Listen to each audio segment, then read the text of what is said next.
Okay, so let's begin. So I hope you all satiate, you had a great lunch. This is an opportunity to thank Professor Lapidot for this amazing conference. And I think this is the last event. And in this event, I will introduce you to kind of, maybe I can say, the new kid on the block. So this is the Alma Hybrid. And before demonstrating a treatment, I would like to explain and to try and make you understand what is this concept of hybridity. So talking about, let's start maybe with talking about CO2 laser. So the first CO2 laser actually was developed and used in 1963. Back then, we talk about fully ablative CO2, and even though we still perform fully ablative CO2, especially for the removal of different lesions, nowadays for the treatment of what we call facial rejuvenation or scars, it's not really acceptable. Because back then, if we talk about fully ablative CO2, downtime is very long, the rate of complications is very high, so this is really not acceptable. So this is back then when we talked about this is a new era. And then I'm sure you're all familiar with the concept of selective photothermolysis. This is Rox Anderson and Parrish, and this is the concept in which we have non-fractional laser in a certain wavelength that will be absorbed by a certain chromophore. Usually we talk about deoxyhemoglobin and or melanin, but not only. And again, we have the first lasers who got into the market. 2004, this is Dieter Manstein, and he comes with the concept of fractional laser, meaning we don't have to emit, to throw the energy over the patient, over the indication, over the anatomical area. We can use fraction of the energy, so we have treated area, untreated area, treated area, untreated area. And then from 2007, we have in the market several non-ablative fractional lasers and several ablative fractional lasers. Now, I shared a little bit in my talk about scars, but there are many devices in the market. So many fractional ablative lasers, mainly erbium YAG, more superficial, more ablative, less coagulative, and several fractional ablative CO2 lasers in the market. So we have the histology, I'm talking about the CO2. We have zone of ablation surrounded by zone of coagulation. This is very classic, several devices in the market. And there are many studies talking about the molecular, the cellular, and the histological changes following fractional ablative CO2. Now, if I talk about scars or if I talk about rejuvenation, as compared to the fully ablative CO2, downtime is more tolerable, less adverse effect, less complication, and this is probably the standard of care when we want to improve skin quality, fractional ablative CO2 facial resurfacing. This is a common procedure that we all do, okay? So this is, and good results, not so dramatic. I would say downtime, the rate of complication is not high, but still, how many of you perform fractional ablative CO2 laser facial resurfacing? Raise your hand. It's a good representation because most physicians actually do not use fractional ablative CO2 laser. Why? Because still it is considered to be an aggressive procedure.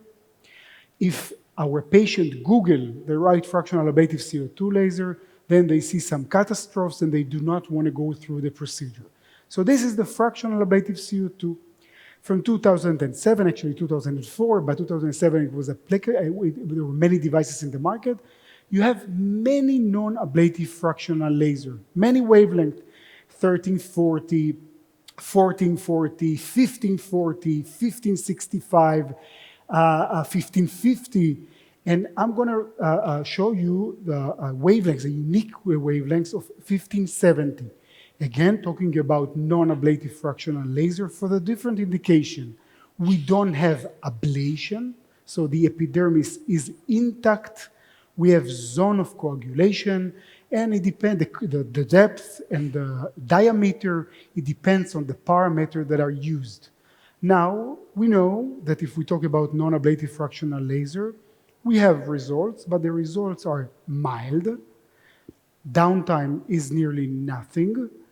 Complication rate is very, very low, but it's actually two extremes. So I talked about scar treatment, I talked about fractional laser. This is one extreme, this is other extreme. There are different entities. Now, in the last 7-8 years, the concept of hybridity came into the market, taking advantage of fractional ablative CO2 and taking advantage of the non-ablative fractional lasers together. So we combine it. There are several devices in the market, there are several companies in the market, and I want to show you the hybrid laser. We chose a patient with a scar. We could have chosen different patient, but this is used for different indication. I want to refer to the last lecture by Professor Assi Levy, and I fully agree with you. So if you buy a first platform in your clinic, it should be a platform. So we all agree that in order to maximize result in any field, rejuvenation, resurfacing, scars, you have to combine between modalities. This system combined between two wavelengths. The first one is 1570. This is a non-ablative fractional laser. And the other one is CO2. This is one thing. You can choose the sequence. So everything is possible. This is the most versatile device. So for example, I can choose to do a CO2 and onto the crater of the CO2 to have 1570 at the same time. I can decide to have, of course, just CO2 or just 1570, or I can decide to have, let's say, 50% of the pixel CO2 and 50% of the pixel 1570, and I can change the ratio of ablative and non-ablative. Why? Because different indications will require different ratio. So two lasers in the same system. This is one very common, I would say, a contribution. And the last one, if you remember, I talked in the beginning of my lecture about the concept of laser-assisted drug delivery. We know that if we have channels created by the laser, CO2 laser, and then we apply either bioactive material or drugs, they will get into the channels created by the laser and will dissipate into the skin. Now, if we want, and this is another concept which is called enhanced laser-assisted drug delivery, and this is not the only modality or not the only technology, but sonophoresis ultrasound, and you will see it in a second. If we have these channels, we applied the drugs and we perform this sonophoresis. Try to imagine it's like a hammer, very, very small hammer that push the drugs into the channels, and then we increase the concentration of the drug and we increase the availability, and it will be translated into a better clinical result. Now, this is the system. Try to have a look. Do you see? Yeah, this is the system. When you switch on the system, you have these modes. So you see you have the fractional resurfacing only CO2. So it will be only CO2. Normal CO2, you can choose the density, the depth, the crater, but you have zone of ablation surrounded by zone of coagulation. You have the soft lift. This is like every non-ablative fractional laser. You have zones of coagulations, and You can change, of course, again, the density, and you can change if you go with, let's say, higher settings, it will get deeper, it will be wider. From here, everything is possible. You have the free hand in which you can choose which laser will come first and how one laser will get into, for example, as I told you, CO2, we have zone of ablation, zone of coagulation, and onto the crater, we will have immediately 1570. But one of the innovation of this device is this hybrid system. Again, everything is predetermined, so choosing, let's say, the peri-orbital in a Fitzpatrick type 3, and then I have predetermined settings which are changed, so don't really memorize these settings. This is very low. We are changing it, so we will have predetermined setting for every indication. Now, I want you to have a look, but it's because some people find it difficult to understand. This is, of course, understood. So you have the power of the CO2, you have the on time. This is as every CO2. You have this column of 1570, so the non-ablative fractional laser. Again, you have the fluence and you have the on time. From here, this is relatively different. First, have a look the hybrid ratio. From here, you can choose the ratio between CO2 and 1570. For example, now it's 1:1. So 50% of the pixels will be CO2, 50% of the pixels will be 1570. Now, changing it now, this is 1:2.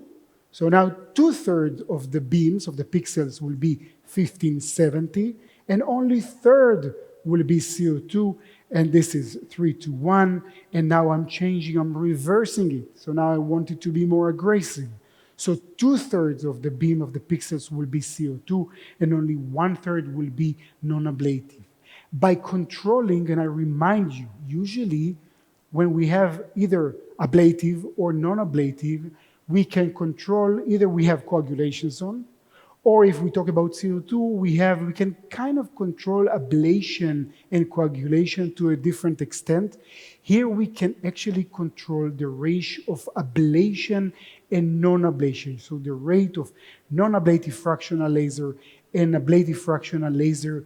And this is really a new game with many indications. We see now it will affect drug delivery, it will affect our treatment for different scars, for different skin type, and this is the reason this is the new kid on the block. Density, I'm sure you're all familiar with the concept, so if we have the lowest density, this is 1, we have 2, 3, and when we get from 4 to 5, we actually get to 100% coverage. Cooling you will see during the treatment. So this is the device. Now, what can be treated? Talking about lasers, fractional lasers in general, if we talk about CO2 laser, we can take out different lesions. You don't have to have this complicated laser. You don't have to have this, I would say, complicated scan. It is called ProScan. The device comes with different applicators. There is one which is very easy. You just connect it. It will emit fully ablative CO2, bzzzt, and you can remove skin lesion like what you are used to. However, for rejuvenation and for scar treatment, we really want to have this more complicated, more sophisticated handpiece emitting these two wavelengths in a different ratio. And so this is the Pro Scan, and I want to show you another thing to mention. Here they change the handpiece, okay? Have a look, okay? It can be disconnected. I'm not sure, can you see it? So usually in my clinic, it has a very large ring, and it is very cold. What do you feel? Cold, okay? So it's very cold because the waters go through this tip, this ring. Here it's half ring, and it is very cold, and it will make the treatment more convenient. Now, let's see our patient. This is the first time I see the patient like you. We saw only the pictures. So we have, can you turn a little bit towards me? Perfect. So as you can see, we have a scar. We have a trophic scar. And one of the main issue to be treated, you can see that there is a change. So we have hyperpigmentation, probably she's very tanned, okay, as compared to the hypopigmented atrophic scar. So every time, and I hope I convinced you in my lecture, when I see scar, I look at a scar as if it was a picture, geographical diagram. If I have an elevated area, I want to take some measures in order to flatten this area. If I have an atrophic area with tissue deficit, I want to induce collagen, so I won't have this deficit. If I have, let's say, hyperpigmented issue, what usually I do, I want to do some, I would say, anti-hyperpigmentation, either with drugs or different cosmeceuticals or different lasers or other energy-based devices. And if I have white scars, I want to induce color. This is, by the way, one of the more difficult trait characteristic to induce. So having seen now this scar, let's talk about strategy. For sure, we have atrophic. You can see that when I pinch the skin, you see some retraction. So some septas actually pulls the base, the floor of the scar towards.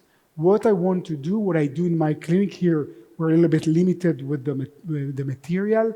I usually take cannula, and I take 18 gauge cannula. So a thick cannula, and I subsize. I'll show you here. We have we have 27, right? 27. It's not enough, but you will at least understand the concept. I subsize the tissue, and I put drops of a material which will stimulate collagen production.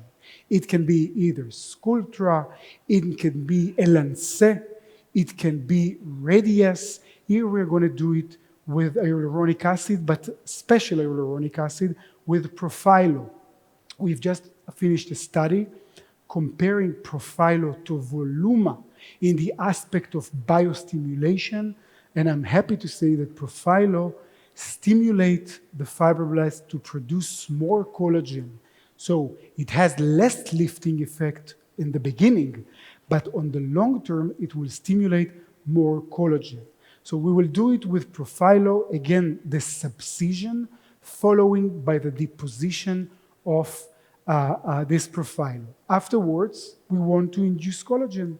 So we want to create a synergistic effect. I showed you in my lecture that the best result so far, we know it from different study, is actually if you combine between non-ablative fractional laser and ablative fractional laser.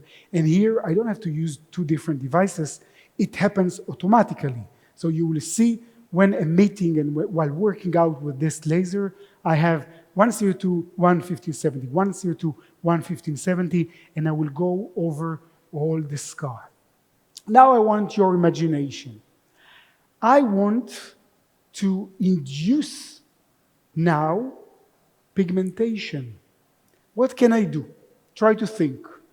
What do you tell your patient, not this patient, after you do a laser treatment to avoid sun because you're scared of what? Hyperpigmentation. So maybe in this case, and it wasn't my description, there are several publications, we talk about induce. We do it intentionally. We want induced hyperpigmentation. So in the beginning, it will be a little bit more hyperpigmented, but hyperpigmentation usually subside and we will have some color remain.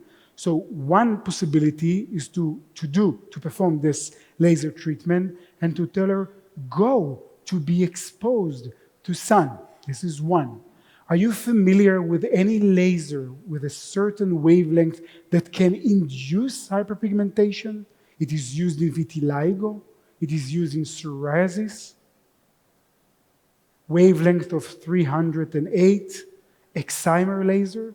So for example, this is another possibility in this patient. And the last one is a drug. Are you familiar with a drug that induces hyperpigmentation? Okay, I'm sure Firas knows the answer, but let me give you a hint. Do you know of lattice? Have you heard of lattice? Lattice, it's not common in Israel. This is an eyelash elongation formulation. It's very common, and it is sold by dermatologists and plastic surgeons in the state. And one of the adverse effects for the people who use this lattice is hyperpigmentation. So they have hyperpigmentation in the border of the eyelid. So this is a side effect. So if we have a drug that induces hyperpigmentation, maybe we can use it to induce pigmentation here. So of course it wasn't my idea. The first publication was by, I'm not sure it's either Korean but his name is Masaki. Okay, it's a Asian name, and he described a protocol of a combination of 1550 together with bimatoprost and more. So having seen this patient for the first time, that's what we're going to do. First, I'm going to subcise the base of the scar in order to release the material. I will try to do it with this very thin cannula, and I will deposit. In this case, it's going to be Purofilo. It's going to be the first step. The second step will be the treatment with the hybrid laser. Because of the contribution of non-ablation and ablation, it will provide me with the best aesthetic outcome. And then we have bimatoprost. Here we are going to use Lumigan. I'm sure you're all familiar with the Lumigan for glaucoma. It's the same material, it's bimatoprost. So we are going to use material, we are going to put it, we are going to apply it into the skin, and I'm going to push it into the channels created by the laser with the aid of sonophoresis. Now, No, you're going to do, she's scared that it's going to be painful, okay? So let's begin. All right. Okay. Do you have any large gauge needle?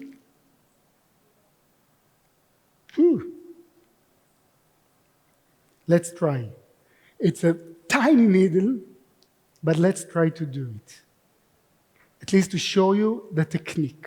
All right? So this is the area to be treated. Okay, I make an entry point. Usually when you make an entry point, especially for 18 gauge cannula or 22 gauge cannula, you have to do a big hole. This is really not, we kind of improvising here. Now let's see how we manage with this. All right. Again, this is not the best, but as you can see, I'm just subcising the tissue. You can actually change the angle of the cannula, and I'm subsiding the tissue, and I'm just depositing Purofilo, okay? Usually I told you I do it with a different cannula. It's very difficult with this cannula to put the material, and this is not a good subcision, okay? But you can understand the concept of the treatment. So again, subcision with the deposition of material.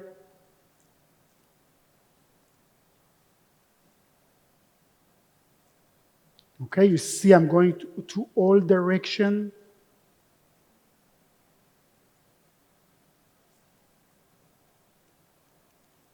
Lee, for sure we don't have larger gauge cannula? We don't. All right. All right, so, but I'm sure you understand the concept. So again, I subsize the area and I put drops of material. It has to be a material with biostimulation capabilities. So either polylactic acid or calcium hydroxyl apatite. Again, it's very difficult. Generally speaking, I don't use these cannulas in my clinic at all because I believe the 27 cannula is like a needle. So if I want to really avoid the complication of a needle, I will go towards a thicker cannula. All right, so you understood the concept. I will not do it over all the scar because I think this is really, you see, it's even very difficult to push the material, so to push the profilo through this cannula, but that's what we do, okay? And you can see, okay, I'm not sure it can be seen on screen, that if you compare, have a look, I'm doing the pinching like before of this area. Now I'm doing the pinching here, and you can see, okay, that this retraction that was in the beginning, it doesn't exist anymore. So in your practice, subcision, 18 gauge cannula, the minimum will be 22 gauge cannula, a material with biostimulatory effect, either polylactic acid or calcium hydroxyl apatite, or one of the AJ with stimulation. This is Profilo. This is the first step. Now let's go to the second step. The second step, as I showed you, it's going to be a combination of non-ablative fractional laser. I chose the on time of 12 watt, 4 millisecond. Even I will go a little bit higher, 4.4, because I want more heat to dissipate. I will go with 40 is the minimum. I will go even higher, 45, and I will go with 2 milliseconds. Again, I want some heat. Regarding the ratio, I told you I want it to be 1:1, so 50% of the pixels will be non-ablative and 50% of the pixels will be ablative. And regarding the ratio, 4 is a little bit high in this aspect, 3 will be enough, and let's treat our patient. Do we have goggles for the patient? Yes. All right. Okay, so have a look. You can see the square. Now, it's going to be very difficult for you to see the treated area, but I want to explain.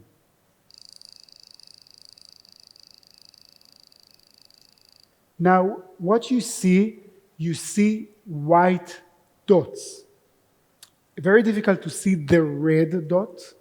In between every 2 dots, we have red dot.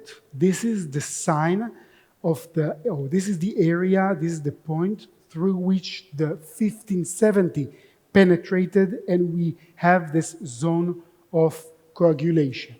All right, I carry on. What is the level of pain? 7. So she is very sensitive. From my experience, asking many patients, when I'm telling them 9, 10, this is a pain that you actually collapse, and 1, 2, this is unpleasant feeling, they usually give me the answer of 4. So the score is approximately 4 or 5, not more, especially not for this indication.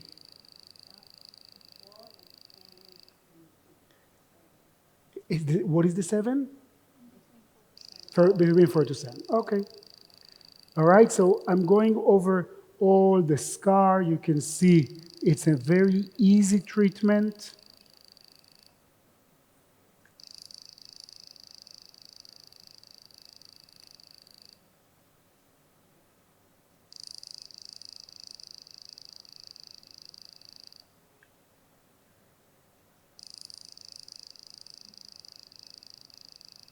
Nearly done.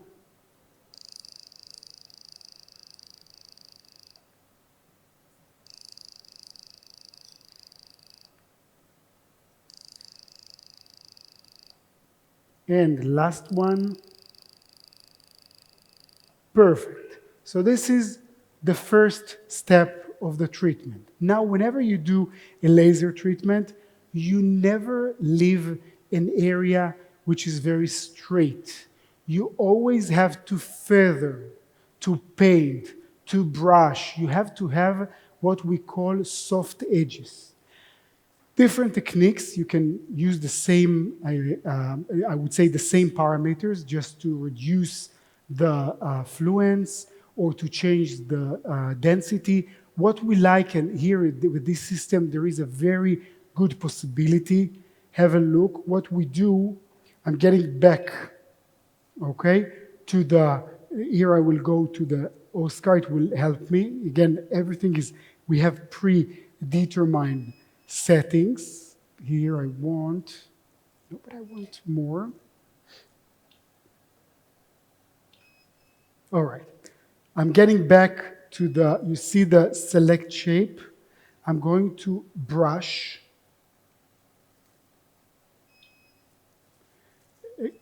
Again, like before, I had 12, 4. I'm increasing to the same parameters as before. It was 45, and it was 2.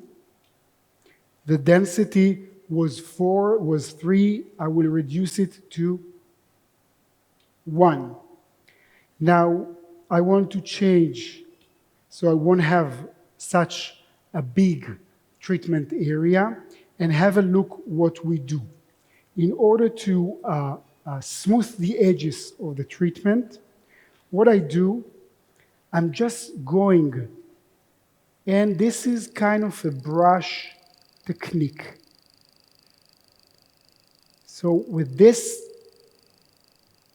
mode, you have it with different lasers. With this mode, you actually create edges which are not smooth. Again, like the hybrid mode in which we had 1570 and CO2 which were emitted together. Here you don't see it, but we have 1570 CO2, 1570 CO2. So they're emitted one after another in a 1-to-1 ratio, and they create non-sharp edges. I do it for my rejuvenation patient, and of course, I do it for my scar patient, and this is actually the end. And you can see that if you look as compared to what we had before, we don't have such sharp area of treatment.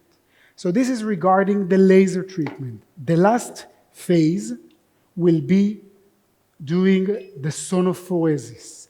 So I showed you the impact, the handpiece before, as you can see. And what we do, we take the Lumigan. This is a drug. First, I can apply the drug, and again, it will get into the channels created by the laser.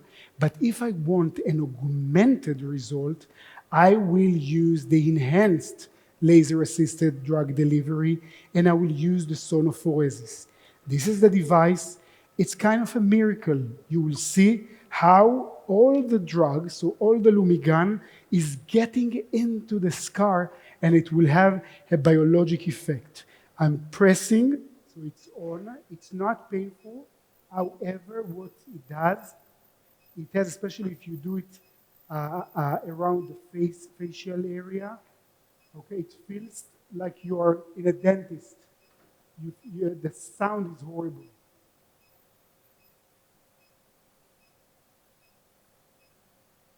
So I'm just going at all like in hammer. My technique, okay, you don't have to use it. I just do like small hammering, okay, and then I just go over the area, and you see, have a look, all the material is gone, all the drug is gone. This is bimatopos, Lumigan. I told you in order to induce pigmentation. So I just applied, we had 1 cc of Lumigan, and you will see that in a second, it will just disappear. It will get into the channels created by the laser, and it will have a biological effect.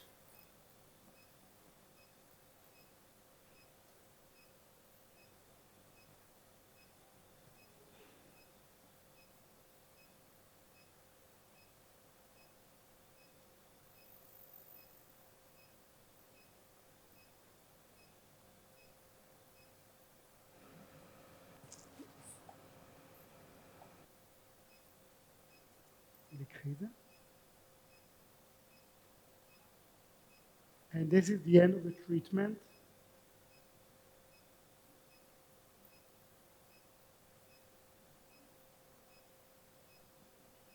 And I think we are done. Now, this by itself will have 3, actually, I would say, biological effects. First, as you see, there was an atrophic scar. Atrophic, whenever we talk about atrophic scar, the skin is very thin, very fragile. You will see she will claim she will come for the next treatment with an improvement of skin quality. So the scar will be thicker, it will be less atrophic, okay? It will be even less shining as compared to what we are used to talking about atrophic scar. So this is the first one. The second one, this deficit that we had in the beginning, you can compare this area as compared to this area. Have a look. I'm rotating the skin. Have a look at this concave area as compared to the area in which we subsidized the tissue and we injected this biostimulator. This combination of biostimulation and non-ablative fractional laser and ablative fractional laser will actually stimulate, so she will come. They come to me in the beginning with really a deficit, and for the second time, the third time when they come, it really looks nice. And the third component, this is the color. We want to induce some melanin. We want to induce color. How we are going to do it? First, the Lumigan will have its biological effect, so you will see more color every treatment. And second, I will tell her to cover all the area that wasn't treated. And now I want her to be exposed to sun intentionally.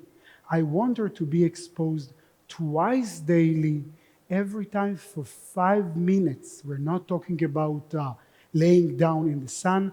We're talking about controlled tanning. This is between 2 to 3 times a week, 5 to 10 minutes. This is intentional or provoked hyperpigmentation, and you see that with 3 to 5 treatments like this, you will really have nice aesthetic outcome. So this was our patient. Are you okay? Yeah, she's alive. Any questions?